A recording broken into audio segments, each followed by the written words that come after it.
Stop guessing about when you should update your menu. Get your knife and fork ready to dig into a plate full of profits on the DFY Restaurant Revolution podcast with your host, recovering restaurant owner, Michael Thibeault. Hey everybody, my name is Michael Thibeault. Thank you so much for stopping by for this edition of the DFY Restaurant Revolution video podcast. And I appreciate it because I know as a restaurant owner, you're super busy. Being a former restaurant owner for 26 plus years, turned author, speaker, coach, owner of DFY Restaurant Marketing Systems. I sold everything, including my catering business back in 2008 to help independent restaurant owners get more new customers and get your existing customers to come back so you can make more sales and you can have a better restaurant and a better life. That has been my goal since 2008. And we're going to talk about something that's super important today, your menu.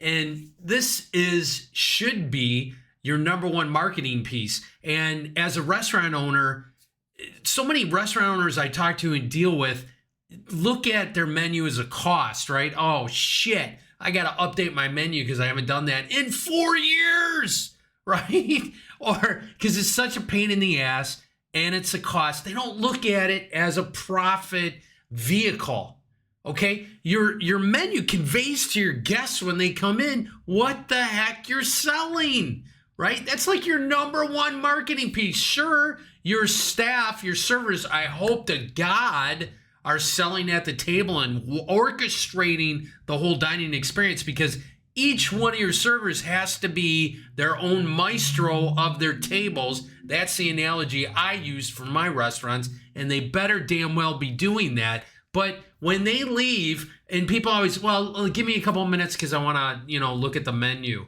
right? They're looking at what they're going to buy. You got to pay attention to menu development, menu pricing, menu layout, menu design, verbiage, pictures, placement, all that stuff. It's super important. Trust me, when I have my restaurants, I spent probably a good 20 to 30% of my time on menu development, and dishes. And I'm just going to say one thing before we get into this about how often you should change your menu and reassess your cost structure. Because don't listen to your accountant, don't listen to your, listen to your chef. But if they're like, yeah, I can't have this on there because it's above, my 30% food cost level and I don't want that. Really? So we've got a $35 filet mignon dish on the menu and it's 40%, but I'm putting, I'm putting 20 some dollars into my bank account in profit every time we sell filet mignon, as opposed to the 10%, French fries, cracked fries. There's a place by us that sells French fries are really good with truffle oil, Parmesan or whatever, but they call them cracked fries. And, so there's $6 and, if it's 10%, food cost, you're making like $5, right? After you take care of seating costs and everything else, right? Compare that, to the $20 I'm making on my filet. What do you want to sell? I want to sell the one that's at 40% food cost and I'm making $20 because you can't take a food cost to the bank. You can't pay your staff. You can't pay your vendors with food cost percentages. You can with cash. So pay attention to that when you're looking what to feature. And we all know what dogs are, right? Dogs in a menu that people just don't order, they don't like. Get rid of them because it's excess inventory that you don't need to be carrying. It's costing you money having those products on your shelf. Okay. So how can you make a menu profitable? Well, like I told you, it should be your main marketing piece. And it will help you increase sales. But if it's poorly designed, that isn't going to happen.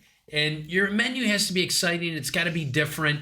But for the love of God, please don't make it 88 pages long. People don't want to come into a restaurant and sit there for an hour and a half and go through, 94 menu items. And you can't keep all that fresh. When I go in and I think about, looking at a menu, I don't want to, you sit down and a lot of corporates do that, right? Because I think the more is better rule. That ain't it, man. That ain't it. Less is more.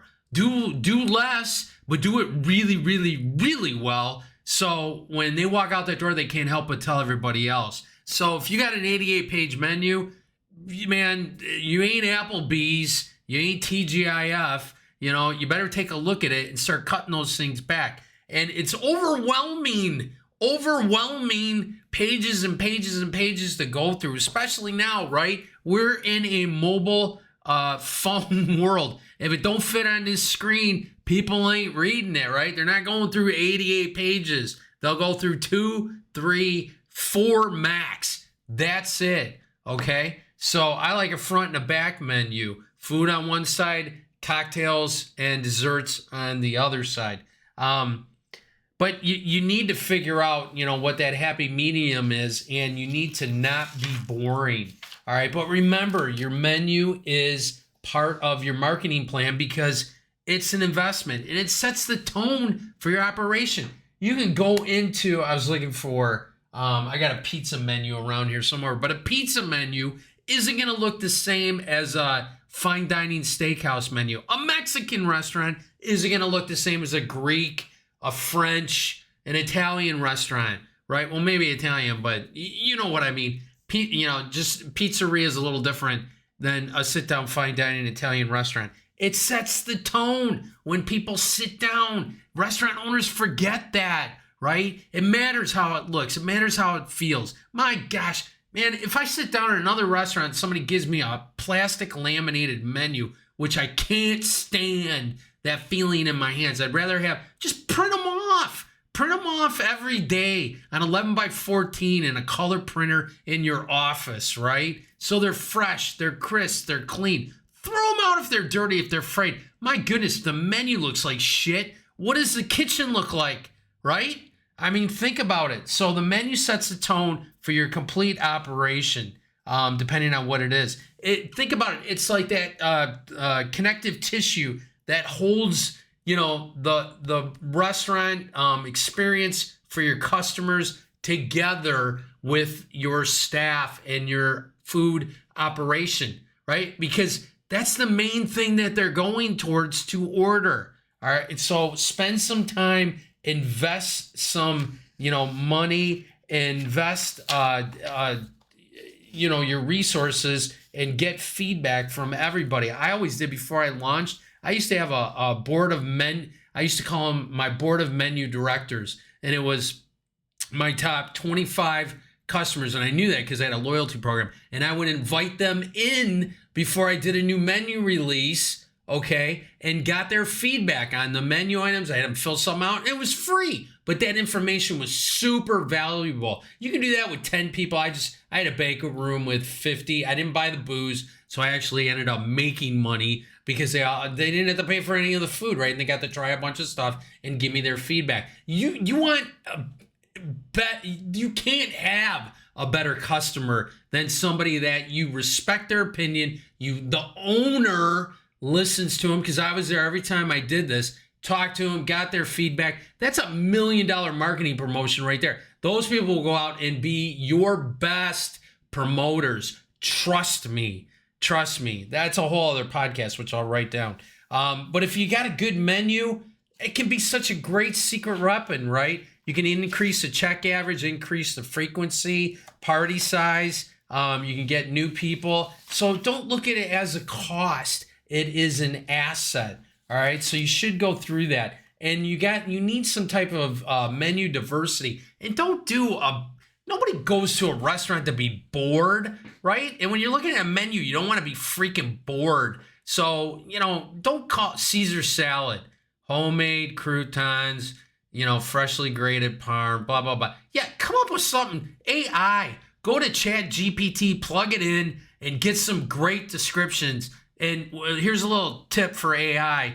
The better direction and input you give to AI, the better the output. So tell it, what type of restaurant you want. It funny, you want it serious, professional, whatever, and crank it out and read it because it's not perfect, and get some, great information, some descriptions that way.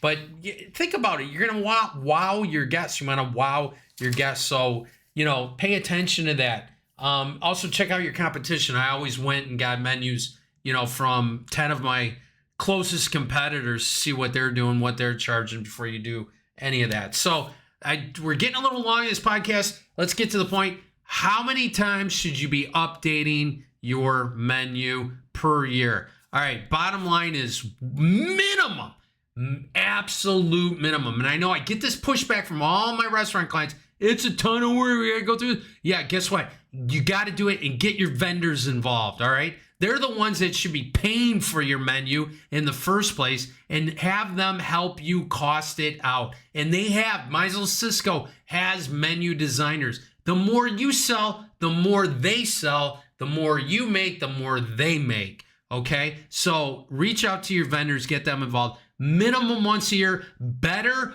twice a year. All right? Break it up in the seasons if you want. Whatever. But twice a year. I always did my menus, 2 times a year, went through them, the whole thing, did a revision, and I know, like I said, if you can get, your vendors to pay for it, it works out so much better for you. Employ them, get help from them, see which ones are willing to help, do whatever you got to do, for cutting a deal with them to have them help you with your menu, with the cost, with printing and costing out the whole thing. But don't have a boring menu for your restaurant. It's an investment. It's not a cost because it will produce a profit. Thank you so much. I know I got a little passionate and carried away about menus, but I'm hugely passionate about menus because I want to see you make the most of your restaurant. And if you want any more tips and information and a bunch of free stuff on how to get more new customers and get your existing customers come back, just head on over to my website, dfymarketingsystems.com. You can sign up for a free restaurant success kit. It's under the membership button. It's free. Just click that button, put your name and email, and you get a bunch of free stuff. It's going to help you create a more profitable restaurant and a better life. Thank you. Have a great marketing menu week for your restaurant. Thanks for listening to the DFY Restaurant Revolution podcast. Join us in the revolution by subscribing, rating, and reviewing on your favorite podcasting platform today.